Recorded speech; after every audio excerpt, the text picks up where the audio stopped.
주여. 은혜로운 찬송을 감사드리고요. 옆에 사람과 인사하겠습니다.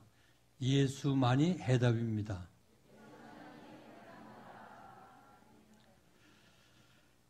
우리 인간은 산다는 게 문제를 안고 문제 속에서 세상을 살아갑니다. 오늘 보면 당시에 유대사회의 지도층이었던 회당장의 야이로가 가슴 아픈 문제를 가지고 있는 걸 오늘 본문에서 볼 수가 있습니다. 회당장 하면 유대사회의 굉장히 높은 지도층에 있는 사람입니다. 이런 사람이 지금 예수님의 발 앞에 꿇어 엎드려서 애원을 합니다. 너무 긴급한 문제이기 때문에 하나밖에 없는 외동딸, 12살 먹은 자기 딸이 신음 중에 지금 죽어가고 있습니다. 두 번째 오늘 본문에 등장되는 인물이 혈루증으로 12년 동안을 고생한 여인입니다.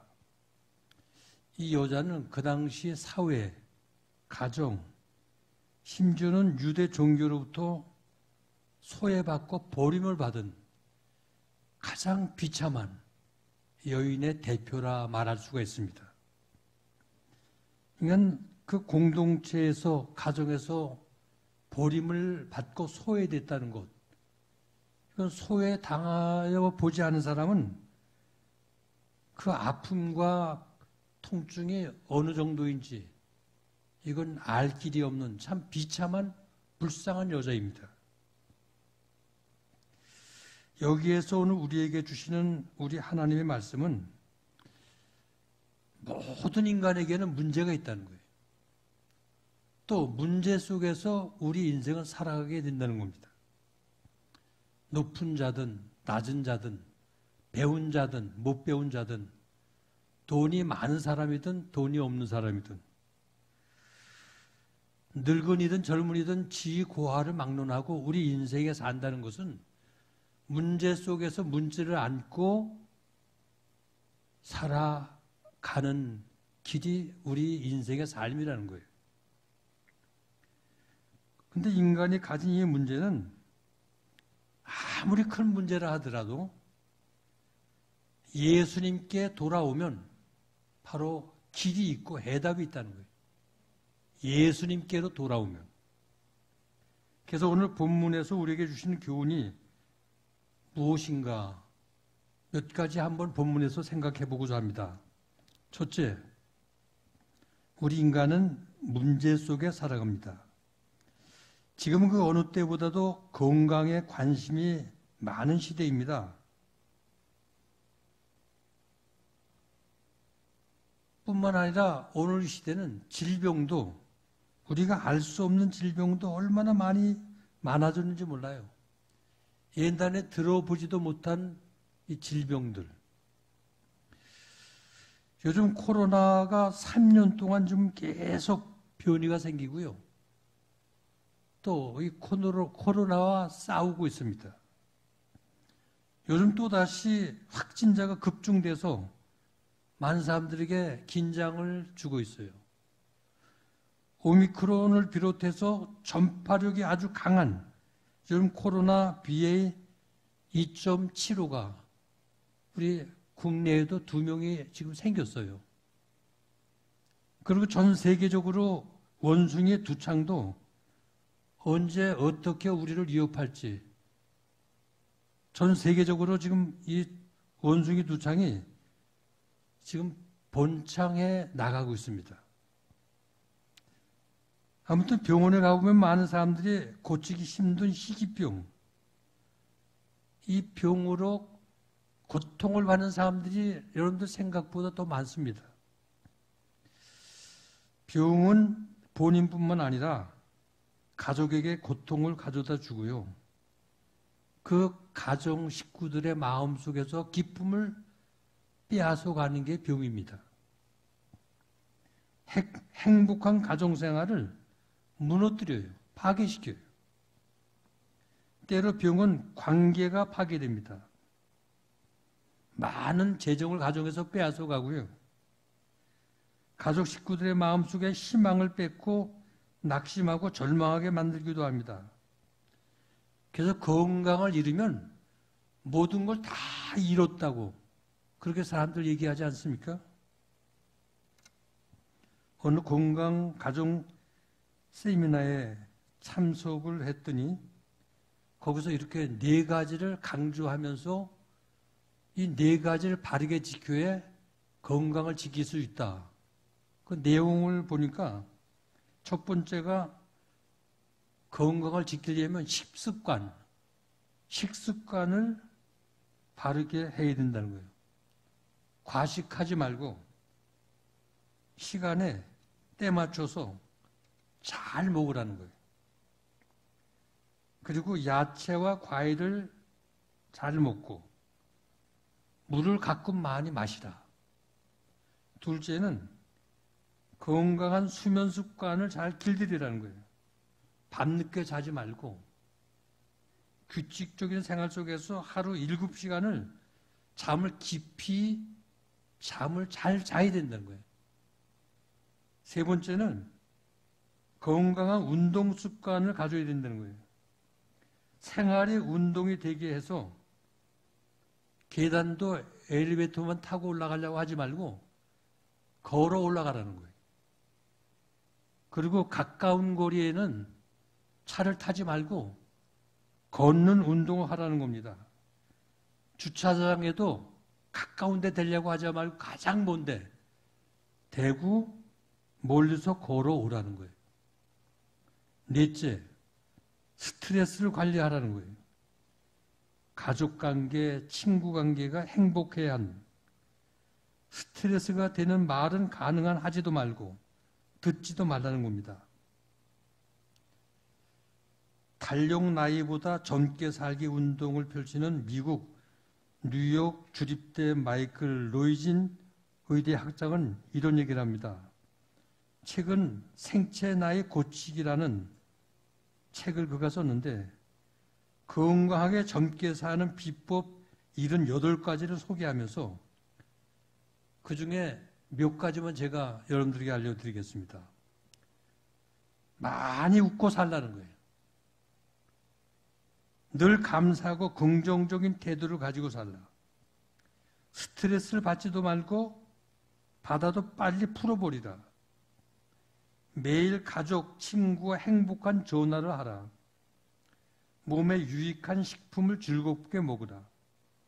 적정 체중을 지속적으로 유지하라. 아침밥을 거르지 말라. 야채를 즐겨 먹으라. 담배를 피지 말라. 가정생활을 행복하게 만들어라. 손을 자주 씻고 물도 자주 먹으라. 가장 중요한 건 꾸준한 운동하라는 거예요. 운동. 여러분들 생활이 어떻습니까? 건강은 젊고 건강할 때 잘 지켜야 합니다. 그것이 가족 사랑의 지름길입니다. 인생 문제엔 건강 문제만 있는 게 아니에요. 가정들마다 자식 때문에 눈물 흘리는 이런 가정 부모님들이 많이 있어요. 자식 키우는 재미는 초등학교 들어가기 전까지만 키우는 재미가 있지. 머리가 커지면 자녀들 때문에 눈물도 많이 흘리게 되고 또 머리가 커지면 자녀들은 항상 불평이 따른다는 거예요. 부모에 대해서. 불평을 쏟아놓게 되면 일평생을 부모님들은 가슴앓이를 하며 사는 게 부모라는 거예요. 우리 하나님께서 우주 만물을 만드시고 최초의 아담과 하와의 가정을 주셨을 때 그 동산 안에 있는 뭐든지 다 먹어도 좋은데 중앙에 있는 이 선악과 열매는 먹지 말라고 명령을 했어요. 근데 아담과 하와가 하나님 명령을 저버리고 그 선악과를 따먹었습니다.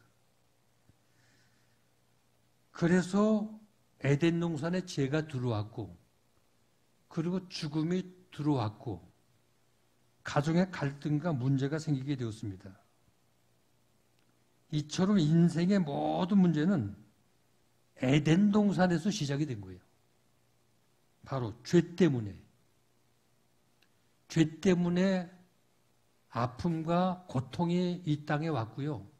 죽음이 왔고 문제가 생기게 되었습니다. 그래서 하나님이 인간과 하나님과의 관계가 이게 삐그덕 끼어지고 문제가 생긴 거예요. 하나님이 아담과 하와에게 묻습니다. 왜 선악과를 따먹었느냐? 그랬더니 아담이 하는 말이 하나님이 나를 위해서 만들어주신 그 여인이 먹으라고 그래서 제가 먹었습니다 하고 핑계를 댑니다. 이때부터 인간은 하나님을 섬기는 대신에 세상의 물질을 섬기게 되고요. 하나님의 뜻을 등지고 자꾸만 삐뚤어 나가요. 사람을 사랑해야 되는데 사람을 이용을 합니다. 도구로 생각합니다. 그러면서 돈 문제, 사업 문제, 직장 문제, 이 문제들이 생겨지게 되는 거예요. 그래서 우리 인생은, 우리의 삶이요, 문제 속에서 문제를 안고 살다가 문제 속에 죽는 게 우리 인간의 삶이라는 거예요. 두 번째, 인간의 마지막 문제는 죽음의 문제입니다.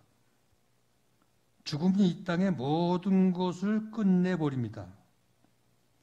죽음은 누구에게나 다 찾아오게 됩니다. 근데 죽은 이후에 나는 정말 어떻게 될까? 나는 어디로 가는 것일까? 오늘이 내 인생의 마지막 날이라면 하나님께서 과연 나를 천국으로 인도해 주실까? 이게 참 어려운 문제예요. 죽음은 올 때는 순서가 있지만요, 갈 때는 순서가 없어요.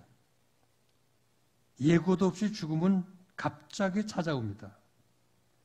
그런데 내게 다가오고 있는 이 죽음은 어느 누구도 막을 길이 없어요.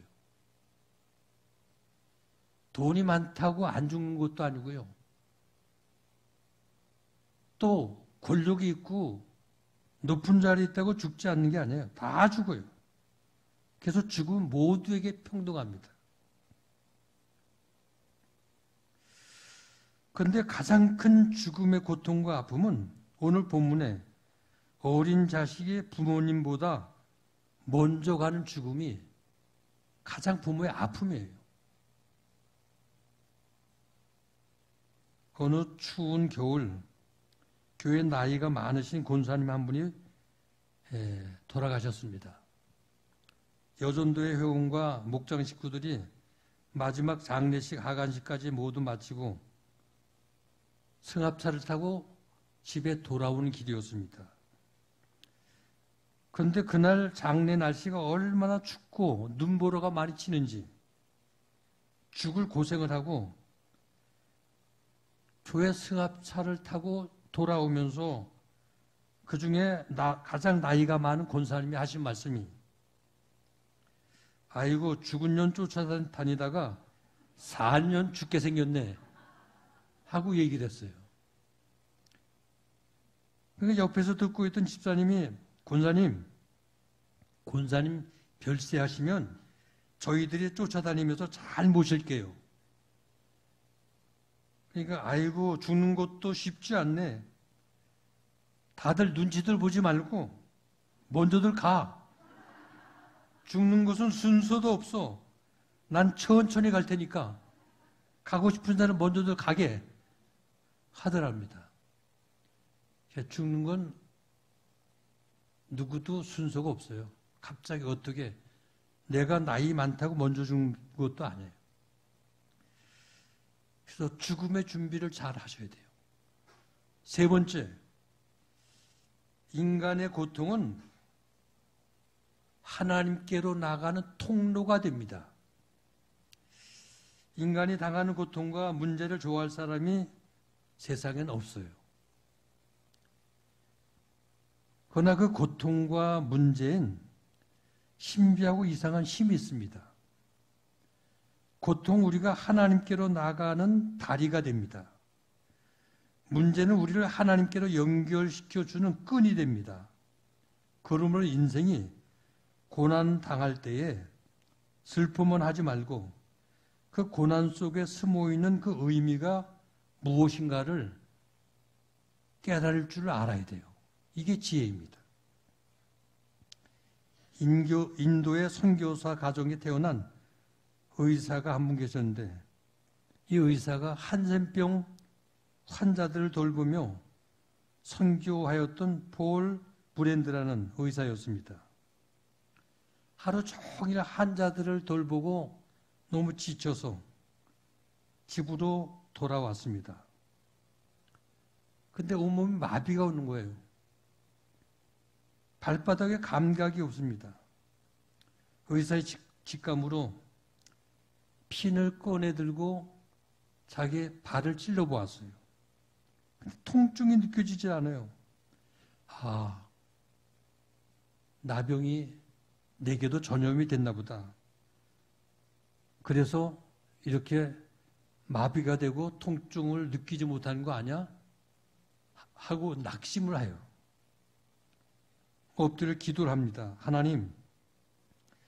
하나님께서 내게 나병을 주실 때에는 무슨 의미가 있을 것 같은데, 근데 하나님, 내일 내 할 일들이 엄청나게 쌓여 있고, 나병 환자들 진료를 하려면 얼마나 많은 일들이 지금 첩첩이 쌓여 있는데, 어떡합니까? 하나님, 오늘 밤 푹 쉬고 잘 잘 수 있게 해주십시오. 그 기도하고 그날 밤 잠을 푹 잤습니다. 아침에 일어났더니 아주 몸이 가벼워졌어요. 기분도 좋았고요.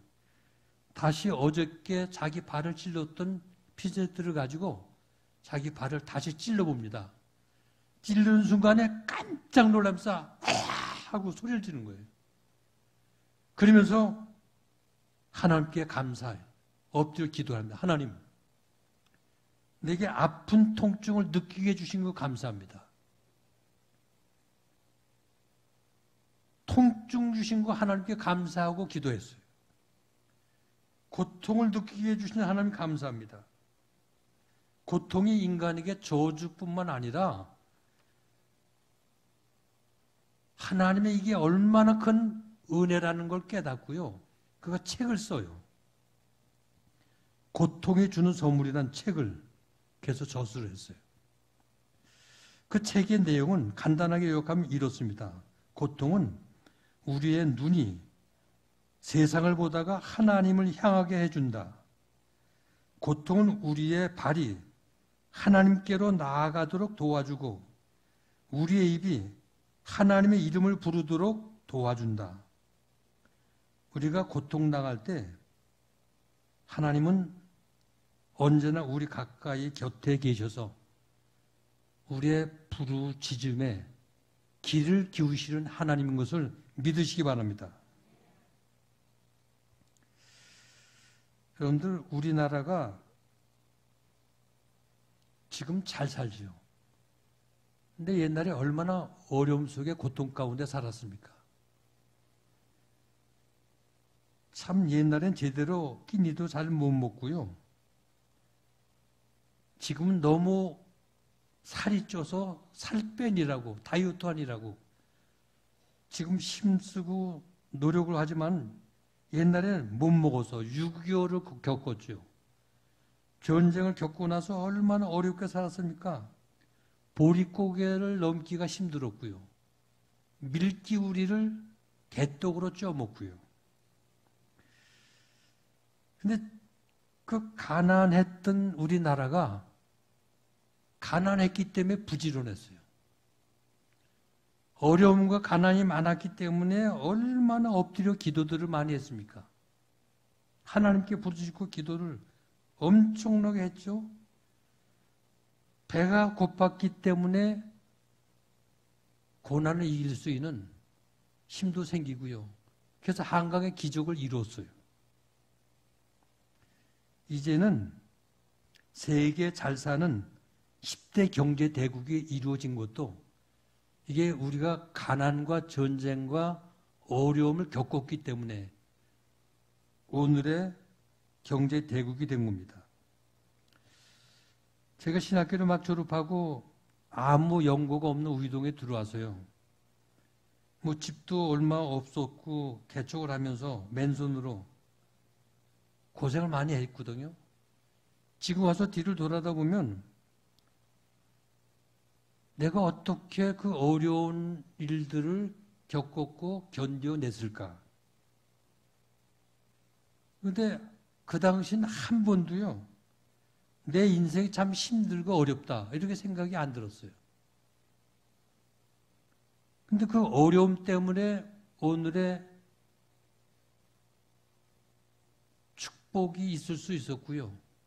그 고난과 어려움 때문에 오늘의 보람이 있게도 됐고요. 그러니까 어려운 일들이 참 지금 와서 생각해 돌이켜보면 모든 게 다 하나님의 은혜고 하나님의 인도하심에 하나님께서 이끌어 주셨기 때문에 그 모든 걸 견디고 이기고 오늘에 이르지 않았나. 이게 하나님의 은혜예요. 톨스토이와 함께 러시아 문학의 한 축을 이루고 있는 이 도스토예프스키, 엄청난 인생의 고난과 어려움을 겪었던 사람이죠. 그가 어렸을 때 아버지가 살해되어서 고아로 자라났어요. 청년기에는 혁명당에 가담한 이유 때문에 체포되어서 사형 선고를 받게 되죠. 사형 집행 직전에 그의 문학적인 소질이 인정을 받아가지고 특사로 사면을 받아요. 시베리아로 유배를 떠나게 됐는데 그 결혼해서 자식을 낳았지만은 취와 배고픔 속에서 견디질 못하고 결국 그 아들이 죽어요. 그에게는 고칠 수 없는 간질병이 있었습니다. 그의 일평생은 고통과 아픔을 짊어지고 산 참담한 인생이었습니다. 그런데 그런 그가 쓴 죄와 벌, 카라마초프가의 형제들, 이 소설책은요, 많은 사람들의 감동을 줘요. 그 책을 읽으면 읽을수록 인생의 깊이가 느껴진다고 그래요. 그 책을 읽는 사람마다 절망 중에 있던 사람들이 희망을 가지게 되고 좌절하던 사람들이 용기를 가지게 되는, 결국 그는 그 고통 가운데 하나님을 만나게 되고요. 인생을 마이너스에서 플러스로 바꾸는 능력이 생겨지게 되고 고통을 희망으로 바꾸어내는 능력이 그 고통 속에서 생기게 되었다는 거예요. 도스토예프스키를 위대하게 만든 건 결국 간질병과 그리고 사형수의 견디기 힘든 고통 때문에 그런 위대한 인물이 나오게 되었다는 겁니다. 존 버년을 위대하게 만든 것도 그의 기나긴 감옥 생활이 있고 생떼쥐베리의 위대한 그를 만든 것도 일평생 동안 대기 발령자로 살아가는 평가절하의 고통이 그에게 있었기 때문에 위대한 인물이 될 수 있었다는 거예요. 베토벤을 위대하게 만든 것도 끊임없는 시련과 청신경 마비라는 음악가의 최대의 아픔이 있었기 때문에 그렇게 위대한 음악가가 되었다는 겁니다. 그러니까 고통과 불행은 불운이 결코 아니에요. 고통이란 도리어 행복과 은총을 가져다주는 포장된 보화와 같다는 거예요. 믿으시기 바랍니다. 네 번째, 혈병 여인의 치유. 이 본문을 보면 죽어가고 있는 회당장 야이로의 딸을 지금 고치기 위해서 예수님께서 회당장 집을 가는 도중에, 길을 가는 도중에 혈병 여인이 예수님을 찾아와서 고침받는 사건이 일어나게 되죠. 여기 나오는 혈류병이라는 것은 여성들에게 자궁 만성 출혈병이라는 그냥 좀 부끄러운 병이라고 볼 수가 있어요. 그래서 구약 성경에서는 이 병을 부정한 병이라 이렇게 규정을 합니다. 그러니까 나을 때까지 교회를 못 나와요. 성전에 들어올 수도 없고요. 가족과 격리가 되고요. 그래서 본문 43절 보면 아무에게도 고침을 받지 못했던 여자라고 이렇게 말을 하고 있죠. 마태복음이나 마가복음에는 이 얘기를 많은 의사들을 찾아가 보았으나 재산만 다 허비하고 병은 더 중화해 줬던 차에 하고 그렇게 이 여인을 소개하고 있습니다. 직업이 의사인 누가는 그렇게 이 여자의 병을 그렇게 얘기를 안 해요. 이 여자가 뭐 의사에만 찾아갔겠느냐? 누가가 의사 아닙니까? 그러면서 누가 의사는 이렇게 얘기를 해요. 이 여자는 의사뿐만 아니라 유대 종교인들도 찾아갔을 것이고 제사장도 찾아갔을 것이고 민간요법으로 고침받는 어떤 뭐 질병 그런 민간요법도 썼을 것이고 요즘 말하면 한의사도 찾아갔을 것이고 많은 사람들 찾아가 봤지만 이 병에 어떤 효험이 없다는 거예요. 그래서 의사였던 누가는 구태여 의사들에게만 눈을 돌리고 싶지 않기 때문에 이 누가복음은 그렇게 표현을 안 했어요. 이렇게 얘기를 했어요. 아무에게도 고침받지 못했다고 그렇게만 기록하고 있어요. 그러니까 누가의 기록한 이 짤막한 기록 속에는 인간적으로는 어떤 기술로도 치료가 될 수가 없는 불치의 병, 치료 불가능한 질병이라는 것을 오늘 누가는 그렇게 설명을 하고 있죠. 이런 여인이 예수님에 관한 소식을 들었습니다. 예수님에 관한 소문이 좋은 소문만 있겠어요? 예수님에 관한 소문이 별별 소문이 다 나잖아요. 예수님은 이단이다. 뭐 바알세불 뭐 귀신의 왕이다. 미쳤다. 그러나 이 여인은 좋은 소문만 들었어요. 예수에 관한 좋은 소문 듣는 귀, 좋은 소문만 듣는 귀가 복받은 귀인 줄 믿으시기 바랍니다. 이 여인은 이 예수님에 관한 소식을 자신의 사건으로 또 받아들입니다. 자기의 질병과 연관을 시켜요. 이게 바로 믿음이에요. 나는 이 불행 속에 파묻혀 살지 않겠다. 나는 부정한 여인으로 성전도 못 나가고 소외돼서 사람들에게 손가락질을 당하는 이런 처지도 있지 않겠다는 거예요. 예수님께 나가서 예수님을 만나서 내 병 문제를 해결하겠다. 내 병을 고치겠다. 이런 확신을 가졌습니다. 그래서 많은 사람들에게 에워싸여서 가까이 갈 수도 없는 예수님의 환경이었지만 나는 반드시 그분 앞에 가서 그 예수님을 만나야 되겠다. 이렇게 결심을 합니다. 그래서 수많은 방해와 어려움이 있지만은 나는 기어이 예수님 앞에 찾아가서 예수님을 만나야 되겠다는 이 결심이 확실히 섰어요. 그래서 마태나 마가는 이 여인의 결단을 이렇게 기록합니다. 내가 예수의 겉옷 한 자락만 만져도 나는 나은 줄로 믿는다. 오늘 누가복음에는 44절에 예수의 옷가에 손을 댔다고 했을 때에 이 옷가라는 말은 대단한 의미를 가지고 있는 말이에요. 유대인은 이 두루마기 옷 같은 것을 이렇게 걸치고 입지 않습니까? 그리고 허리에 끈을 꼬아서 엮은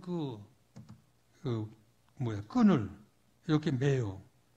그 매고 묶어가지고 밑으로 이렇게 늘어뜨려요. 그 늘어뜨린 끈이 이게 옷가예요.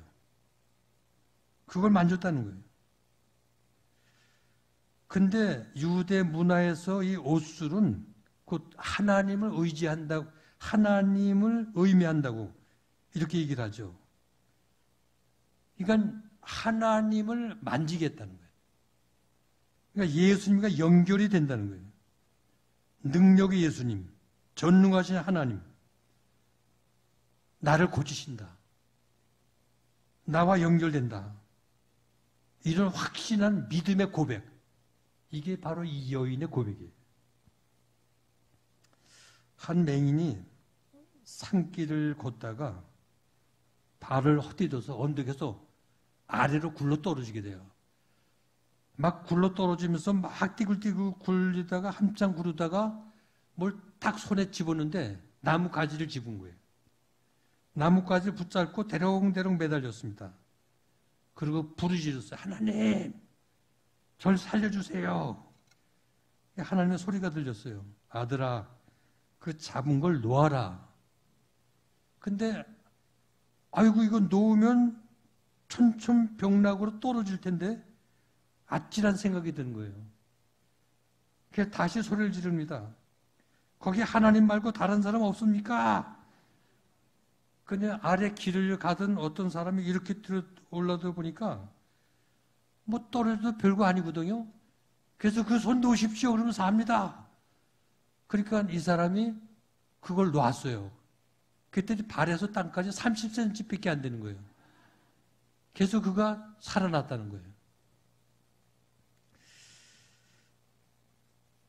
그러니까 우리 인생에 살면서요, 좀 놓고 살아도 되는데 놓으면 죽는 줄 알고 꼭 붙들고 대롱대롱 매달릴 때가 많이 있거든요.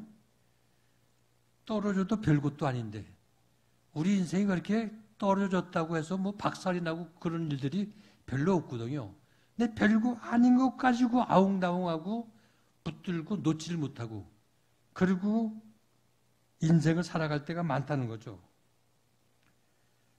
근데 우리 하나님께서는 그거 놓고 나를 바라보고 나를 붙들라고 말씀하시는데 오늘 주님을 붙드시기를 바랍니다.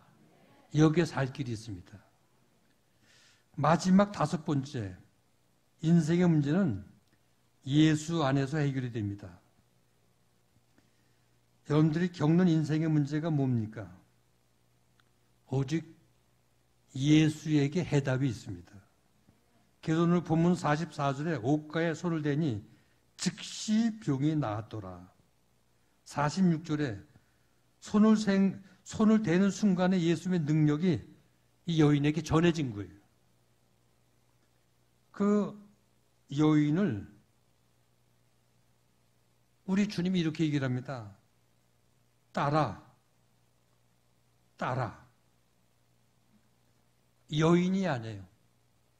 주님을 붙든 순간에 따라 친근하게 우리 주님이 가족으로 맞이해 주시면서 능력이 나가면서 이 여인의 병이 고쳐지고 주님이 하신 말씀이 따라 내 믿음이 너를 구원하였으니 평안히 가라. 여기 예수님의 옷술은 여기 예수님의 옷가는 오늘의 교회를 의미하는 거예요. 교회는 예수님의 몸입니다. 예수님의 옷술입니다. 예배는 예수의 옷술을 만지는 거예요. 말씀 선포는 예수가 말씀이 육신이 되어서 임재하는 곳. 기도는 예수님의 옷술에 매달리는 곳. 예수님이 오늘 우리 가운데 지나가시는데 예배 가운데, 찬송 가운데, 기도 가운데 그냥 지나가시게 버려 두시지 말고 주님을 부르짖고 만나고 붙잡아야 되는데 오늘 사랑하는 의제교회 성도 여러분, 예수님을 붙드시길 바랍니다. 예수님 앞으로 가까이 나가서 예수님의 옷자락을 붙들면 능력을 얻게 됩니다. 예수님을 만나면 문제가 해결됩니다. 사랑하는 우리제교회 성도 여러분, 우리가 인생을 살면서 얼마나 어려운 문제들이 있습니까? 여러 가지 상처를 입습니까? 마음의 상처와 마음의 아픔이 있습니까? 예수님을 붙드십시오.